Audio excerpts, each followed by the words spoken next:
మునగకాడలు పులుసు చేస్తున్నాను. ఇది ఒక ములక్కాయ ముక్కలు చేసుకున్నాము.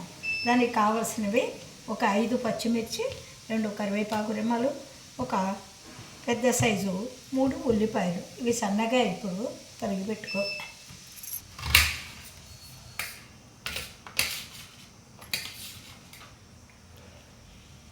ఉల్లిపాయలు తరుక్కున్నాము. ఇప్పుడు పచ్చిమిర్చి ఇలా పచ్చిమిరపకాయ ముక్కలు తరుక్కున్నాము. ఇంకా కూర రెడీ తయారు చేస్తాం. కడల పులుసు రెడీ చేసే విధానం: కొబ్బరి తెచ్చుకొని కళాయి పెట్టుకొని ఇందులో ఒక 3 స్పూన్ల ఆయిల్ పోసుకోవాలి.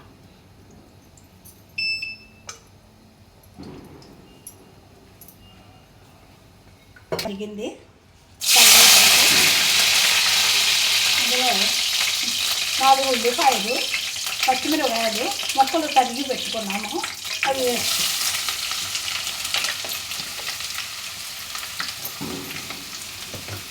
వేసి ద్వారగా వేయించుకోవాలి.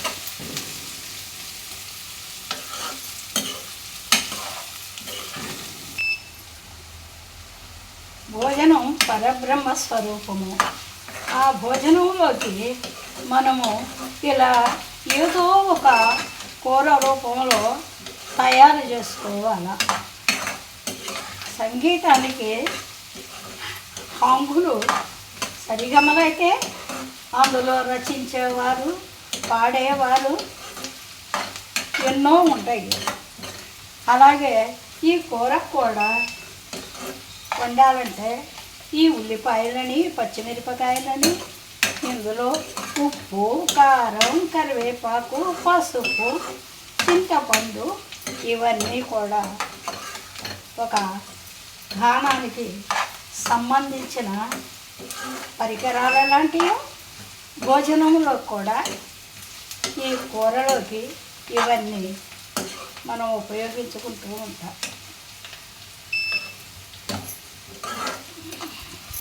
ఉల్లిపాయ, పచ్చిమిరపకాయలు ద్వారగా వేగినవి. ఇందులో ఒక 1/2 స్పూను పసుపు వేసి తర్వాత ఈ ముక్కలు చేసుకున్న ములక్కాయ ముక్కలు ఇంకా వేసుకోవాలి.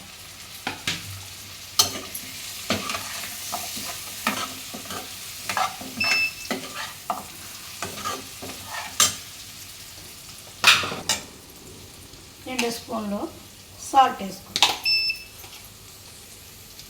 1 స్పూను కారం వేసుకోవాలి. ఇలా కలిగి తిప్పేసుకొని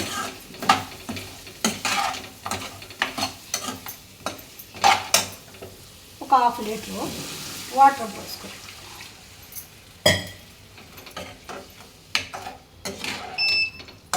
ఇవి 3 వంతులు ఉడికిన తర్వాత చింతపండు పులుసు పోసుకోవాలి. ఇలా వాటర్ పోసుకున్న తర్వాత ఇలా ఉడబెట్టుకొని, ములక్కాళ్ళు గట్టిగా ఉంటాయి కాబట్టి ఒక అరగంట ఉడకనివ్వాలి. 50 గ్రాములకు తక్కువగా చింతపండు తీసుకొని కడిగి నానబెట్టుకోవాలి.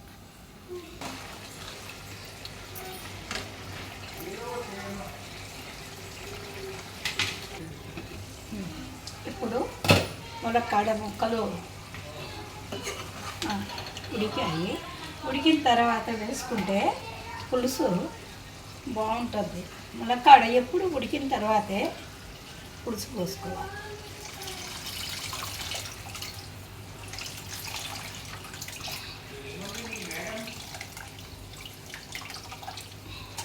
ములక్కాయ ముక్క ఉడికింది. ఈ పులుసులో ఉడికితే మంచి టేస్ట్గా ఉంటుంది. ఇది ఇలా ఒక 10 నిమిషాలు ఉడికించుకుంటే చాలు.